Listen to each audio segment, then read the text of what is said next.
Hey guys, I'm back, and today I'm going to be making a video explaining everything you should know before playing a brass instrument. There's a lot of things that people don't tell you about brass instruments, about stuff like the gross and hard reality of actually playing one, and I'm here to explain it to you guys. So, first thing I want to point out that you guys should know about is taking care of your instrument. If you think about it, depending on the brass instrument that you play, it can be something from like as small as a trumpet to as big as a tuba. And then you have to be careful when you carry it around, like say you're going to practice it and you have to go to another room. Firsthand, I've experienced some problems, like especially playing in tight areas. For one, if you're ever doing something like, for example, playing a song, when you're finally done, you put the horn down, you have to be careful of where you put your horn and how you place it. Like, even sometimes as you're playing, if you sometimes don't stay completely still, you might accidentally hit your horn on something. Like if you're not careful and you have to put it down to say do something like catch a breath. So you have to be extra careful. I've actually hit mine a few times and they're a bit of scratches. Luckily they're not that noticeable because this thing already has scratches all over it from my aunt who used to play it. But that's a pretty big problem. You guys should really watch out, especially if it's a big and heavy instrument. This means you should also be careful when you place it down. Like say you have to go and eat dinner or do something right in between practice before it was finished. So you have to make sure you put it in a safe place, somewhere where it won't get scratches and it won't fall. So the second problem you guys should know about is having to pause in between sessions to take care of your instrument. And this is basically doing things like oiling the valves. The second thing you guys should know about brass instruments is that you have to pay for a lot of extra stuff for it that has to be taken care of.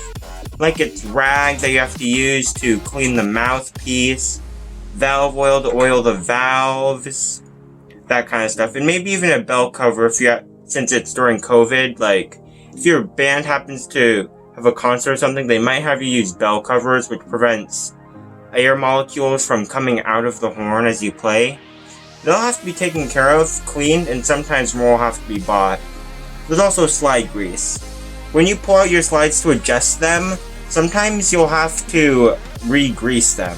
Surprisingly, I've never had to, but you probably have to for some.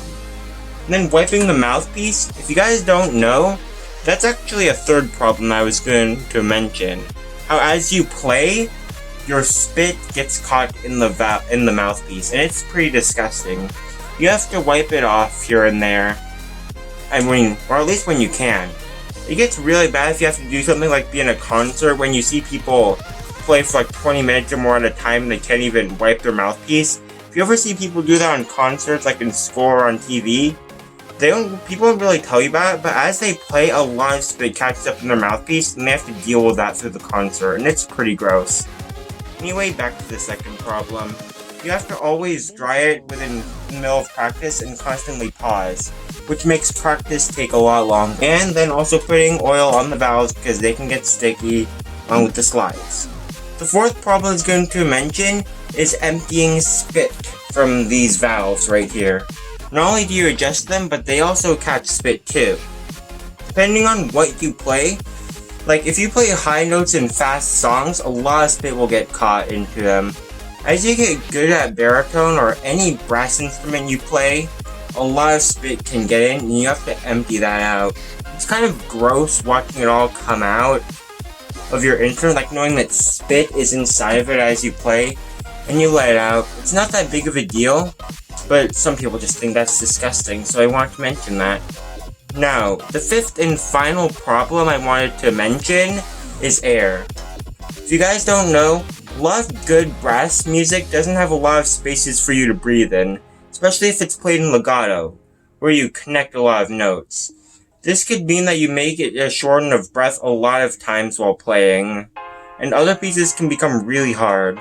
I've had a lot of trouble because I actually have a developing breathing problem that's just getting worse and worse as months go on, and it's just been getting a lot harder for me to play the songs right. If you guys have seen my instrument videos on my channel, you can see me breathe a lot often. I mean, depending on what you're going through, that could be how often you'd have to breathe while playing a brass instrument. And no, you can't just breathe out of your nose. A lot of good brass players and band teachers always tell you to breathe from your mouth. It makes noise and interrupts your song. If you want to play brass, you're gonna need good lungs. Something you need to look out for. It's not as easy as you think. So, that's it for the video. I hope this helps your understanding with brass instruments and gives you a little advice and things you need to watch out for. If you guys want, I do make music videos on this channel on the piano, and I used to do on the baritone, but I actually like this thing. I'm about to get rid of it, and I'm gonna make a video about it soon. Why? If you want, you can subscribe to this channel. Bye.